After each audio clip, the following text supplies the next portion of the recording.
Hello everyone, welcome back to my channel. ನಾನಿವತ್ತು ಮೊಳಕೆ ಹುರುಳಿಕಾಳು ಸಾಂಬಾರು ಮಾಡೋದು ಹೇಗೆ ಅನ್ನೋದನ್ನು ತೋರಿಸ್ಕೊಡ್ತೀನಿ. ರುಚಿ ಅಂತೂ ತುಂಬಾ ಅದ್ಭುತವಾಗಿರುತ್ತೆ. ಬಿಸಿ ಬಿಸಿ ಮುದ್ದೆ ಅನ್ನಕ್ಕೆ ಸೂಪರ್ ಕಾಂಬಿನೇಷನ್ ಇದು. ಹಾಗೆ ಹೆಲ್ತ್ಗೂ ಕೂಡ ಒಳ್ಳೆಯದು. ನ್ಯೂಟ್ರಿಯೆಂಟ್ಸ್ ರಿಚ್ ಆಗಿ ಇರುತ್ತೆ ಆ್ಯಂಡ್ ಈಸಿಯಾಗಿ ಡೈಜೆಸ್ಟ್ ಆಗುತ್ತೆ. ವೆಯ್ಟ್ ಮ್ಯಾನೇಜ್ಮೆಂಟ್ಗೂ ಕೂಡ ಹೆಲ್ಪ್ ಆಗುತ್ತೆ. ಹಾಗೆ ಬ್ಲಡ್ ಶುಗರ್ ಕೂಡ ಕಂಟ್ರೋಲ್ ಆಗುತ್ತೆ. ಮಿನಿಮಮ್ ವೀಕ್ಲಿ ಒನ್ಸ್ ಆದರೂ ಇದನ್ನು ಮಾಡ್ಕೊಂಡು ತಿಂದರೆ ತುಂಬಾ ಟೇಸ್ಟಿಯಾಗೂ ಇರುತ್ತೆ, ಹಾಗೆ ಹೆಲ್ತಿಯಾಗೂ ಕೂಡ ಇರುತ್ತೆ. ವಿಡಿಯೋನ ಸ್ಕಿಪ್ ಮಾಡದೆ ಕೊನೆವರೆಗೂ ನೋಡಿ. ಹಾಗೆ ನನ್ನ ಚಾನಲ್ನ ಯಾರನ್ನೂ ಸಬ್ಸ್ಕ್ರೈಬ್ ಮಾಡಿಲ್ವೋ ದಯವಿಟ್ಟು ಇವಾಗಲೇ ಸಬ್ಸ್ಕ್ರೈಬ್ ಮಾಡ್ಕೊಳ್ಳಿ. ಬನ್ನಿ ಇದನ್ನ ಹೇಗೆ ಮಾಡೋದು ಅಂತ ನೋಡೋಣ. ಮೊದಲಿಗೆ ನಾನು ಸ್ಟವ್ ಆನ್ ಮಾಡಿಕೊಂಡು ಒಂದು ಕಡಾಯಿನ ಇಟ್ಕೊಂಡಿದ್ದೀನಿ. ಕಡಾಯಿ ಬಿಸಿ ಆದಮೇಲೆ 3 ರಿಂದ 4 ಟೀ ಸ್ಪೂನ್ ಆಗೋಷ್ಟು ಆಯಿಲನ್ನು ಸೇರಿಸ್ಕೊಂಡಿದ್ದೀನಿ.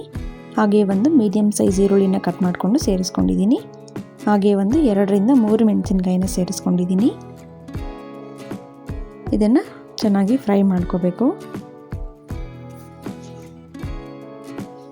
ಸ್ವಲ್ಪ ಫ್ರೈ ಆದಮೇಲೆ ಈಗ ಇದಕ್ಕೆ 1 ಟೀ ಸ್ಪೂನ್ ಆಗೋಷ್ಟು ಗಸಗಸೆ, 1 ಟೀ ಸ್ಪೂನ್ ಆಗೋಷ್ಟು ಸೋಂಪು, 3 ರಿಂದ 4 ಲವಂಗ, ಹಾಗೆ 1 ಇಂಚು ಚಕ್ಕೆನ ಸೇರಿಸ್ಕೊಂಡಿದ್ದೀನಿ.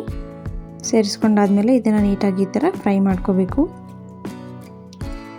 ಲೋ ಟು ಮೀಡಿಯಮ್ ಫ್ಲೇಮಲ್ಲಿ ಇಟ್ಕೊಂಡೆ ಫ್ರೈ ಮಾಡ್ಕೋಬೇಕು. ನೆಕ್ಸ್ಟ್ ಇದಕ್ಕೆ 1 ಇಂಚ್ ಆಗೋಷ್ಟು ಶುಂಠಿನ ಈ ಥರ ಕಟ್ ಮಾಡಿ ಪೀಸಸ್ ಮಾಡಿ ಸೇರಿಸ್ಕೊಳ್ತಾ ಇದ್ದೀನಿ. ಹಾಗೆ ಒಂದು ಬೆಳ್ಳುಳ್ಳಿನ ಸಿಪ್ಪೆ ತೆಗೆದು ಸೇರಿಸ್ಕೊಳ್ತಾ ಇದ್ದೀನಿ. ಈಗ ಇದನ್ನು ಫ್ರೈ ಮಾಡ್ಕೋಬೇಕಾಗತ್ತೆ. ಹಾಗೆ ಸ್ವಲ್ಪ ಉಪ್ಪನ್ನು ಸೇರಿಸ್ಕೊಂಡು ಫ್ರೈ ಮಾಡ್ಕೋಬೇಕು. ಈಗ ಆಲ್ಮೋಸ್ಟ್ ಫ್ರೈ ಆಗಿದೆ. ಈಗ ಸ್ಟವನ್ನು ಆಫ್ ಮಾಡ್ಕೊಂಡಿದ್ದೀನಿ. ಸ್ಟವ್ ಆಫ್ ಮಾಡಿ ಇದಾದಮೇಲೆ ನಾವು ಧನಿಯಾ ಪೌಡರ್ನ ಸೇರಿಸ್ಕೋಬೇಕು.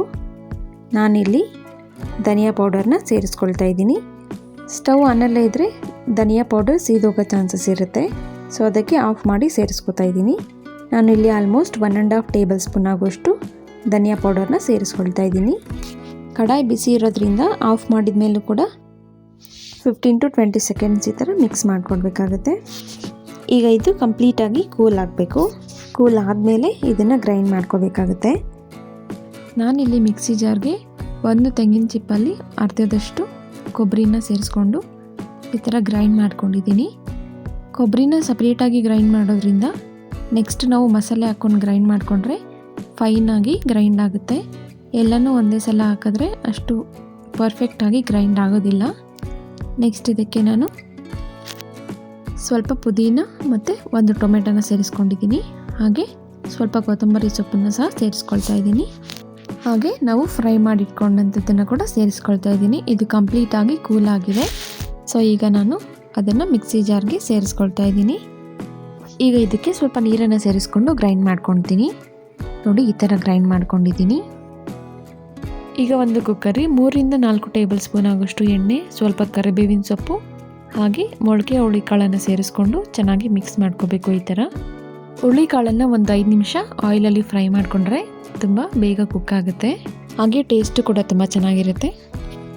ನೆಕ್ಸ್ಟ್ ಇದಕ್ಕೆ ಒಂದು ಮೀಡಿಯಮ್ ಸೈಜ್ ಆಲೂಗಡ್ಡೆನ ಸಿಪ್ಪೆ ತೆಗೆದು ಈ ಥರ ಚಿಕ್ಕದಾಗಿ ಕಟ್ ಮಾಡಿಕೊಂಡು ಸೇರಿಸ್ಕೊಳ್ತಾ ಇದ್ದೀನಿ. ಇದನ್ನು ಕೂಡ ಹುರುಳಿಕಾಳು ಜೊತೆ ಫ್ರೈ ಮಾಡ್ಕೋಬೇಕು. ಇದಕ್ಕೆ ಸ್ವಲ್ಪ ಉಪ್ಪನ್ನು ಸೇರಿಸ್ಕೊಳ್ತಾ ಇದ್ದೀನಿ. ಹಾಗೆ ಅರ್ಧ ಟೀ ಸ್ಪೂನ್ ಆಗೋಷ್ಟು ಅರಿಶಿಣದ ಪುಡಿನ ಸೇರಿಸ್ಕೊಳ್ತಾ ಇದ್ದೀನಿ.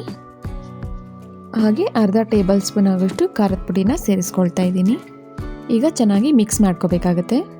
ನೋಡಿ ಈ ಥರ ಚೆನ್ನಾಗಿ ಮಿಕ್ಸ್ ಮಾಡ್ಕೋಬೇಕು. ಈಗ ಒಂದು 5 ನಿಮಿಷ ಆಗಿದೆ. ಈಗ ರುಬ್ಬಿಟ್ಕೊಂಡಂಥ ಮಸಾಲೆನ ಸೇರಿಸ್ಕೊಳ್ತಾ ಇದ್ದೀನಿ. ಮಸಾಲೆನ ಸೇರಿಸ್ಕೊಂಡು ಅದೇ ಮಿಕ್ಸಿ ಜಾರ್ಗೆ ಸ್ವಲ್ಪ ನೀರನ್ನು ಕೂಡ ಸೇರಿಸ್ಕೊಂಡು ಮಸಾಲೆನ ಸೇರಿಸ್ಕೋಬೇಕಾಗತ್ತೆ. ನೆಕ್ಸ್ಟ್ ನಾನು ಬದನೆಕಾಯಿನ ಕಟ್ ಮಾಡಿ ವಾಶ್ ಮಾಡಿ ಇಟ್ಕೊಂಡು ಅದನ್ನು ಸೇರಿಸ್ಕೊಳ್ತಾ ಇದ್ದೀನಿ. ಇದನ್ನು ಹಾಗೆ ಒಂದು 2 ರಿಂದ 3 ನಿಮಿಷ ಈ ಥರ ಕುದಿಸ್ಕೋಬೇಕಾಗುತ್ತೆ. ನೆಕ್ಸ್ಟ್ ಇದಕ್ಕೆ ನಮಗೆ ಬೇಕಾದಷ್ಟು ನೀರನ್ನು ನೋಡಿಕೊಂಡು ನಮಗೆ ಯಾವ ಥರ ಕನ್ಸಿಸ್ಟೆನ್ಸಿಯಲ್ಲಿ ಸಾಂಬಾರು ಬೇಕು ಅದನ್ನು ನೋಡಿಕೊಂಡು ನೀರನ್ನು ಸೇರಿಸ್ಕೋಬೇಕು. ರೈಸ್ಗೆ ಆದರೆ ಸ್ವಲ್ಪ ಜಾಸ್ತಿ ನೀರನ್ನು ಸೇರಿಸ್ಕೋಬೋದು.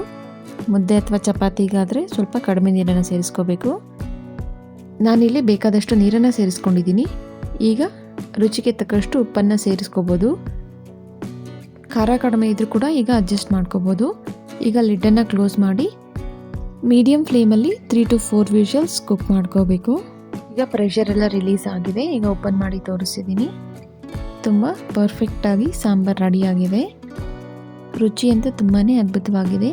ಹೆಲ್ದಿ ರೆಸಿಪಿ ಅಂತ ಹೇಳ್ಬೋದು. ವಿಡಿಯೋನ ಸ್ಕಿಪ್ ಮಾಡದೆ ಕೊನೆವರೆಗೂ ನೋಡಿದ್ದಕ್ಕೆ ತುಂಬ ಧನ್ಯವಾದಗಳು. ಹಾಗೆ ನನ್ನ ಚಾನಲ್ನ ಸಬ್ಸ್ಕ್ರೈಬ್ ಮಾಡ್ಕೊಳ್ಳಿ. Thank you.